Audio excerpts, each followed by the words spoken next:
Hello everyone. मागच्या 6 महिन्यापूर्वी आपल्याकडे एक पोस्ट आलेली आहे. दॅट इज विधी अधिकारी गट अ, law officer group A, director general आणि inspector general of police home department. याचा सिलेबस आपल्याकडे MPSCने ऑलरेडी दिलेला आहे, त्यामुळे गेस करण्याचं याच्यामध्ये काहीही नाही आहे. विद्यार्थ्यांचं खूप कन्फ्युजन आहे की या कोर्ससाठी क्लास लावावा की नाही लावावा. मी अगदी खूप कमी फीजमध्ये हा कोर्स तुम्हाला अपलोड करून दिलेला आहे. त्यानंतर तुम्ही ट्रायबल डेव्हलपमेंट डिपार्टमेंट जे आहे त्याचा पण फॉर्म भरलेला आहे.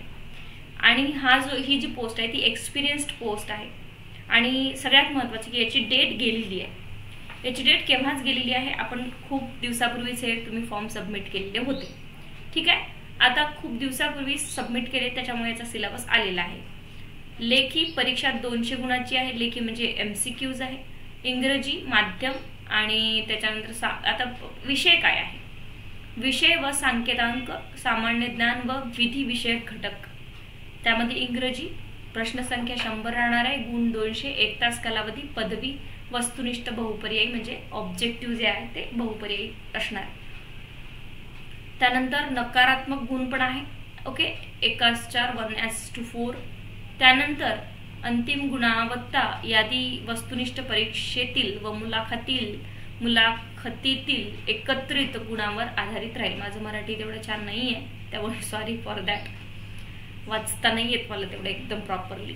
मी मराठीच आहे असं मी म्हणत नाही आहे, मला बोलता खूप छान येतं, पण थोडंसं माझा वाचण्यात प्रॉब्लेम होतो कारण की बरेच वर्ष झाले मराठी सुटलंय हातातनं, त्यामुळे होऊ शकतं. सो अभ्यासक्रम याच्यावरून प्लीज क्रिटिसाइज करू नका, बिकॉज मी बोलते छान आणि वाचते पण फक्त थोडं कुठे कुठे होतं. सो अभ्यासक्रम काय आहे, सामान्य ज्ञान, विधी विषयक घटक. या विषयामध्ये खालील घटक व उपघटकांचा समावेश असेल. त्यामध्ये घटक व उपघटक म्हणजे जागतिक तसेच भारतातील चालू घडामोडी, राजकीय, औद्योगिक, आर्थिक, सामाजिक, शैक्षणिक, भौगोलिक, खगोलशास्त्रीय, सांस्कृतिक, वैज्ञानिक इत्यादी. हा सिलेबस तुम्हाला आहे आणि हा सिलेबस आहे. जर हा सिलेबस तुम्हाला लॉचा 60% असेल, 60 to 70% राहणार आहे. 60% हा तुम्हाला 40% राहणार आहे. क्लिअर? त्यामुळे इथे काय बघा, माहितीचा अधिकार याच्यामध्येच दिला, म्हणजे हा लॉ मध्येच मोडतो तुमचा. आता तुम्हाला थोडंसं जनरल नॉलेज बद्दल करायचं आहे. याच्यासाठी तुम्ही सोपं आहे खूप. मी तुम्हाला काही यूट्यूबचे व्हिडिओ ग्रुपवर शेअर करेल, चांगल्या चांगल्या क्लासेसचे, किंवा खूप सारे फ्रीमध्ये यूट्यूबचे व्हिडिओज तुम्हाला मिळतात, ते तुम्ही बघून घ्या आणि तुमचं एक रजिस्टर करा, त्याच्यामध्ये तुम्ही हिची नोंद करत राहा.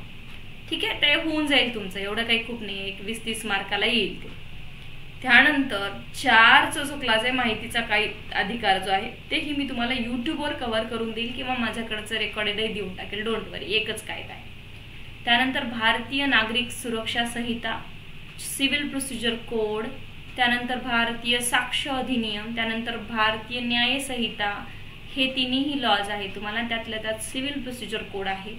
कॉन्स्टिट्यूशन ऑफ इंडिया खूप मोठा विषय आहे. महाराष्ट्र पोलीस ऍक्ट मोठा आहे आणि लिमिटेशन आहे. याचे ऑलरेडी आपल्याकडे सगळे रेकॉर्डेड व्हिडिओज अवेलेबल आहे आणि आता तुम्ही लाईव्हही करू शकता 10 तारखेपासून.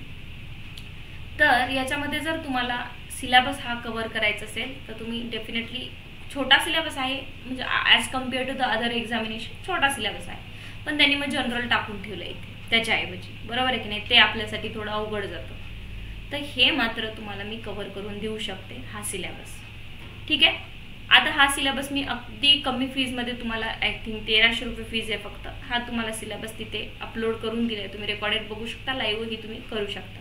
जर या फॉर्मसाठी 2च पोस्ट आहे आणि याची जी डेट आहे, लास्ट डेट, ती केव्हाच गेली आणि एक्सपिरियन्स होता, त्याच्यामुळे जास्त जण फॉर्म भरू शकत नाही, ते कॉम्पिटिशन कमी असतं. पण हे जर तुम्हाला पोस्ट काढायची असेल तर हा सिलेबस आणि हा सिलेबस कव्हर करावा लागणार आहे. प्रिलिम्स आणि इंटरव्ह्यू तुम्हाला राहणार आहे.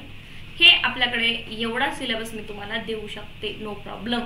आणि यूट्यूबवरही वारंवार या पोस्टसाठी मी मदत करतच असते आणि करेल. ठीक आहे, अजून डेट एक्झामिनेशनची आलेली नाही आहे. आता प्रॉब्लेम हा झाला की याच पोस्टबद्दल ट्रायबल डेव्हलपमेंट जे लॉ ऑफिसर आहे, 12 जागेसाठी वॅकन्सी निघाली होती, त्याच्यामध्ये सुद्धा भरपूर विद्यार्थ्यांनी फॉर्म भरले आणि हे सगळे एक्सपिरियन्स्ड पोस्ट आहे. त्याची पण आता डेट गेली आणि याची पण 6 महिन्यापूर्वीच हे निघाले होते. त्यानंतर ड्राफ्ट्समॅनसाठी पण जागा निघाली, त्याचीही आता डेट गेली आहे. ह्या तिन्ही परीक्षा एकाच वेळेस होण्याची शक्यता आहे, म्हणजे थोड्या थोड्या दिवसाच्या अंतरावर. तर जोही विद्यार्थी असेल त्यांनी तिन्ही फॉर्म भरले असेल त्याला डेफिनेटली मी कोर्सेसमध्ये कन्सेशन देणार आहे. त्याचं कारण की त्याला थोड्या थोड्या विषयासाठी सगळे कोर्स परचेस करायची गरज पडली नाही पाहिजे. त्यासाठी तुम्ही मला पर्सनली कॉन्टॅक्ट करा, त्याप्रमाणे मी तुम्हाला तिथे कोर्स तयार करून डेफिनेटली देईन. ठीक आहे. सो ट्रिब्युनल डेव्हलपमेंट आणि हा जर कोर्स एकत्रित घ्यायचा असेल तर तेही मी कमी करून देईल आणि याच्यातही कमी करून देईल, कारण कुठे कुठे विषय ते सेम असतात. लाईक ट्रिब्युनल डेव्हलपमेंटमध्ये CPC तुम्हाला डेफिनेटली येणार आहे, लिमिटेशन ॲक्ट येणार आहे, कॉन्स्टिट्यूशन येणार आहे. त्यामुळे मग डबल इकडे तिकडे तुम्हाला कशाला उगीचच. त्यामुळे मी डेफिनेटली तुम्हाला स्पेशल कोर्स करून देईल तयार, ज्यांनी हे दोन्ही तिन्ही फॉर्म भरले आहेत. हा सिलेबस आहे, ज्यांनीही फॉर्म भरला त्यांनी अभ्यास सुरू करा, लवकरात लवकर एक्झाम होईल. ठीक आहे. So thank you so much for watching my videos.